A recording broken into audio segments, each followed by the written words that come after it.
Tell me, what truly sustains power, the reality of strength or the illusion of it? Men rarely worship what is, but rather what they believe. They follow not the man who stumbles, but the one who convinces them he cannot fall. Weakness may live in the shadows of every ruler, yet only the careless allow it to be seen. To confess error is to hand your enemies the knife that will cut your throat. The wise conceal it, weaving even failure into the appearance of destiny. And so I ask, what becomes of a ruler who learns to appear infallible? Power is not sustained by the truth of your abilities, but by the image others hold of you. Men are not loyal to what you are in essence, but to what you appear to be. Understand this, and you will see why the first rule of the untouchable persona is to appear infallible, even when you are not. People do not follow leaders because they believe them flawless in reality. They follow because they cannot imagine them failing. The perception of inevitability, of victory that cannot be denied, is stronger than any sword or law. If men see you stumble, even once, it opens the door for doubt, and doubt spreads faster than fire in a dry field. You must learn, therefore, to cloak your errors as though they never existed. When you make a mistake, bury it beneath a greater spectacle. When fortune turns against you, turn the people's eyes elsewhere, and let them believe you commanded events exactly as they unfolded. To confess error is to confess weakness, and weakness invites vultures. The masses will forgive brutality more easily than they forgive failure, for a cruel ruler may still be feared, but a failing ruler is already dead. Consider how the world worships those who seem chosen by destiny. They may bleed, they may err, but if these moments are concealed, if the illusion of control is never broken, people will swear that fortune bends to their will. This is the true secret of appearing untouchable, not to eliminate flaws, but to prevent them from being seen. Appearances matter more than substance, because men see with their eyes, not with their hearts. They believe what is shown, not what is hidden. This demands discipline. You must guard your image with greater care than your treasure. Do not let anger, fatigue, or doubt slip into public view. For the crowd is always watching, ready to seize upon the smallest crack. The wise ruler does not bleed in front of his soldiers. He does not hesitate in front of his council. He carries his burden in silence, showing only the face of certainty. Even in private, one must be cautious, for servants and allies speak, and whispers can ruin what appearances protect. The untouchable persona is not about being perfect. It is about never appearing human in the ordinary sense. For common men stumble, common men despair, common men falter.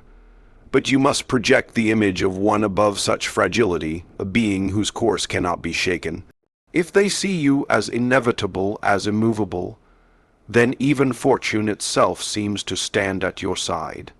To appear infallible is to command belief, and belief is the strongest fortress a ruler can possess. Never confess error, let others believe fate bends in your favor. Mystery is the oxygen of power.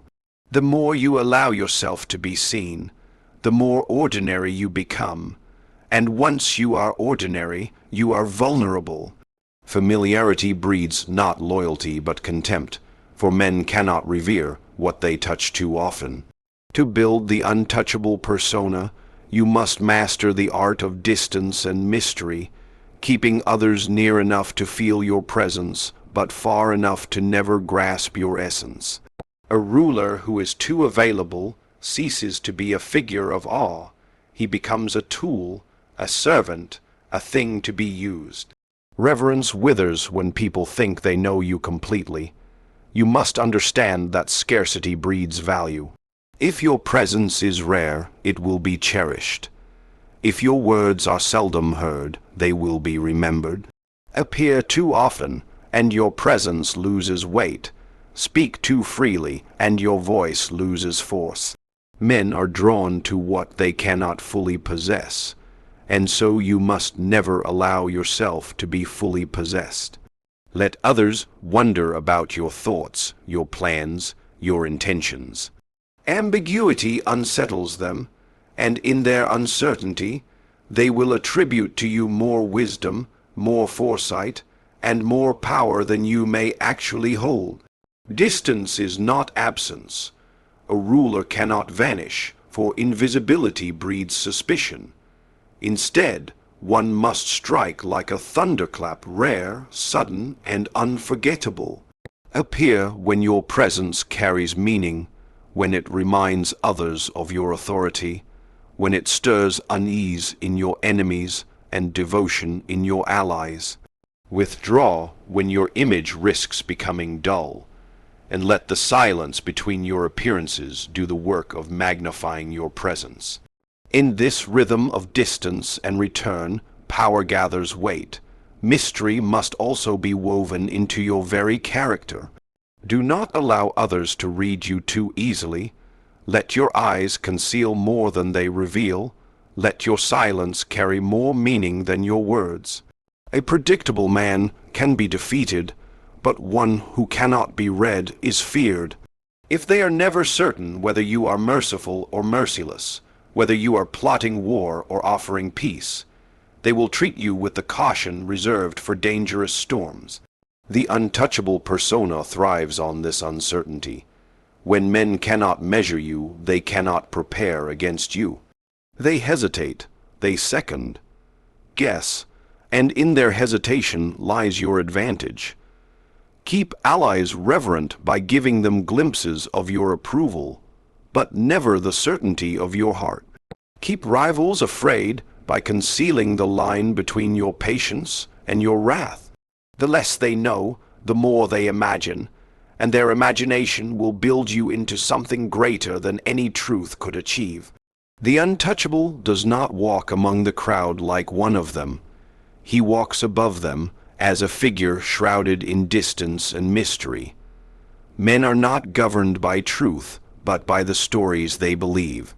Reality, with all its flaws and imperfections, holds little sway over the masses compared to the power of perception. To shape yourself into the untouchable, you must master the art of narrative, for the one who controls the story controls the minds of all who hear it. When people are convinced that your power is unshakable, they will bow before the illusion as though it were reality itself.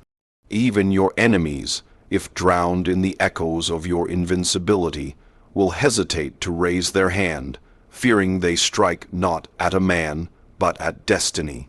Understand this. Men are easily swayed by appearances and words, for they seek simplicity where truth is complex. They do not wish to dissect events or weigh evidence. They desire to be told what to think.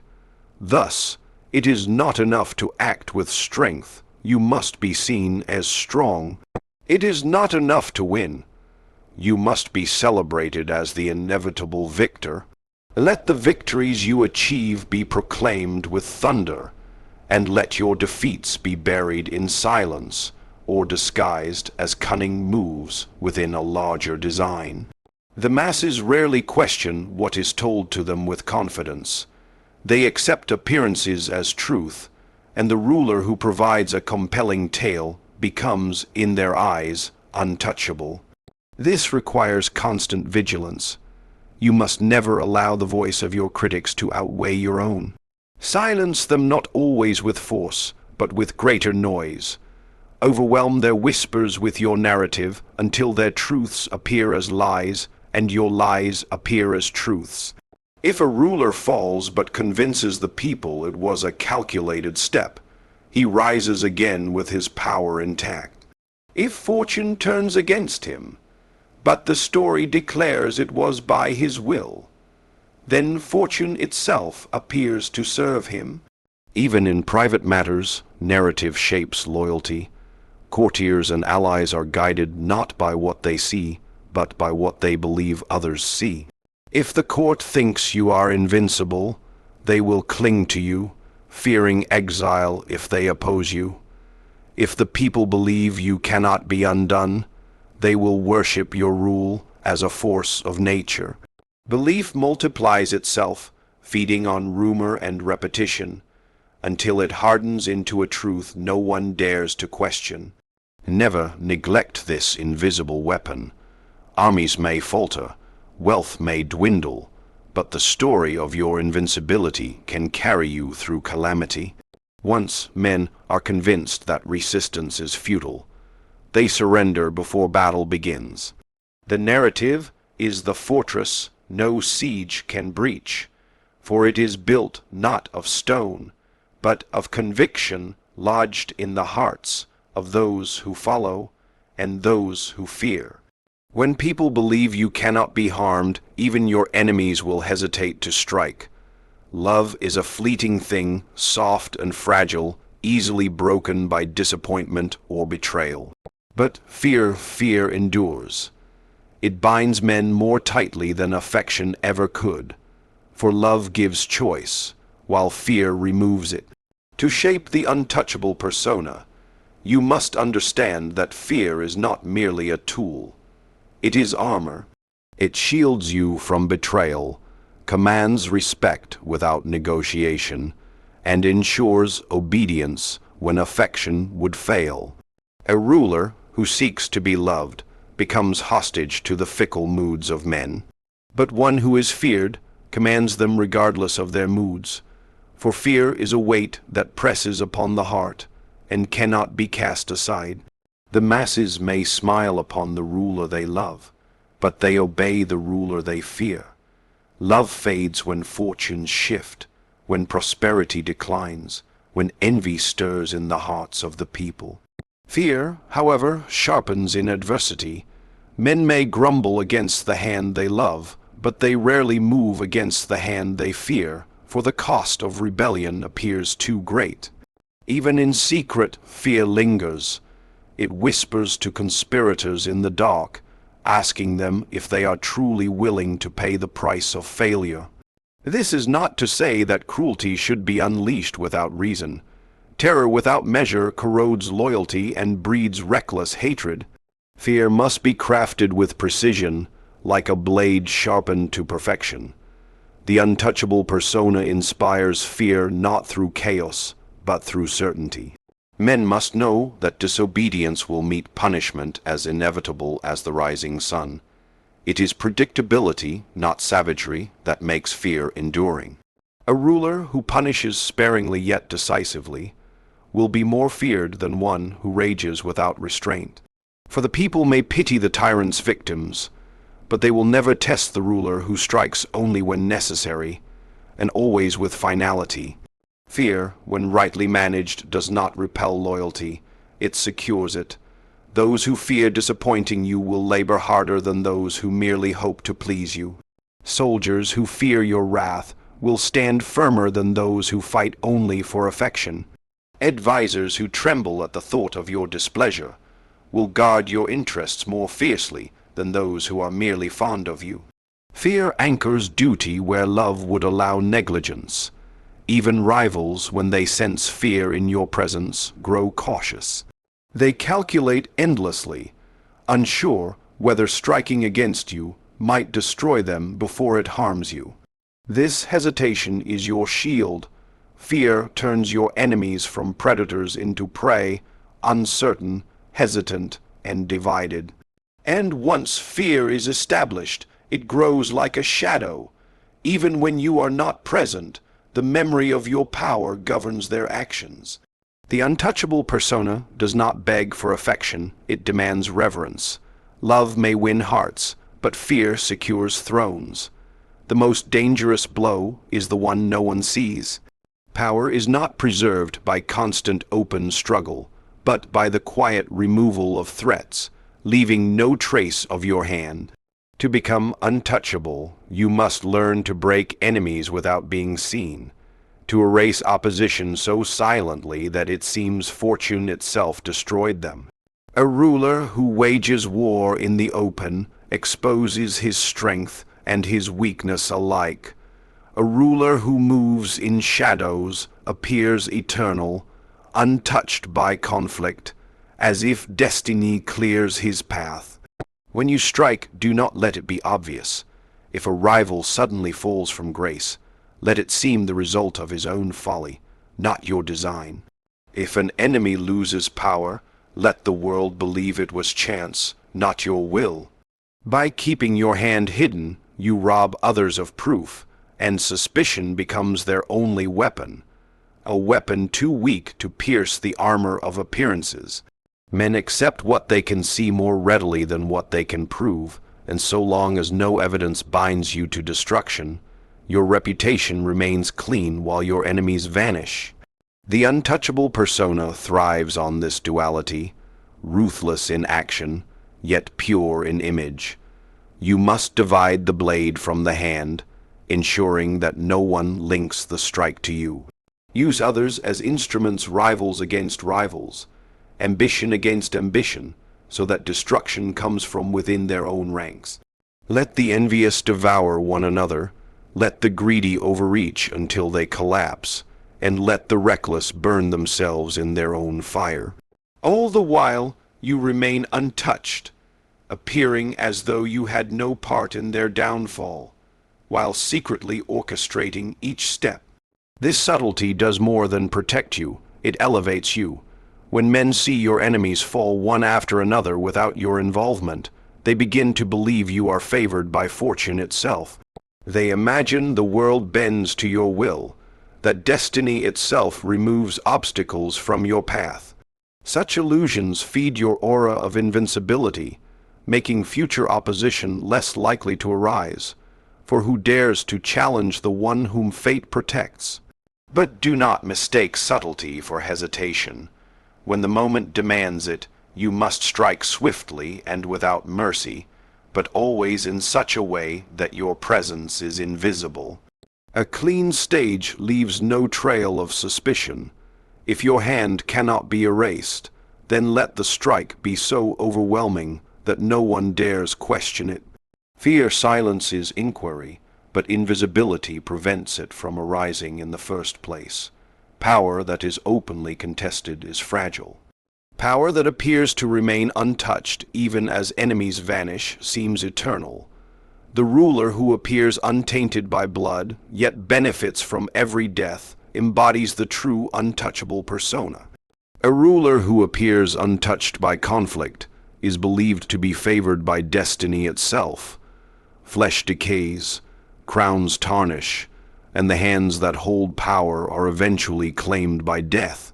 Yet the untouchable persona does not allow itself to be bound by mortality. To remain beyond reach, you must cease to be seen as a mere man, and instead embody something greater, something eternal. Kings are forgotten, but symbols endure. When your presence becomes inseparable from an idea, justice, strength, destiny, inevitability, you cease to be vulnerable to the same forces that consume ordinary rulers. Men may conspire against a person, but who can conspire against an idea? This transformation demands careful cultivation. Every gesture, every word, every silence must serve to bind your image to something beyond yourself. Do not simply rule, embody the law. Do not merely command, embody order. Let your presence remind men not of flesh and blood, but of the eternal principles they dare not challenge. When you are no longer seen as a man, but as the living vessel of something unshakable, you are removed from the reach of ordinary judgment. To oppose you is not to strike at a ruler, but to strike at destiny itself. The masses crave something larger than life to believe in. Give them this, let them see in you the figure that fate has appointed, the one who stands above the ordinary currents of fortune. When victories come, frame them not as chance, but as proof of inevitability. When setbacks occur, weave them into the larger design of your supposed destiny. In this way, Even failure strengthens your image, for it appears as part of a divine narrative rather than a mortal mistake. Your mortality must also be hidden in ritual and distance. Do not allow yourself to be seen in weakness or decay, for it destroys the illusion. Let the people encounter only your strength, your certainty, your aura of permanence. When absence is necessary, shroud it in mystery, so they imagine you engaged in matters beyond their comprehension. And when you reappear, do so with weight, as though you emerge not from rest, but from some higher realm of contemplation. This is how a ruler transcends time. Though flesh will fall, the legend endures, carried in whispers and stories, reinforced by the memory of those who once bowed in reverence. The man disappears, but the symbol remains untouchable, guiding loyalty and fear long after the body has turned to dust. When your presence is associated with inevitability, your rule becomes less human and more divine.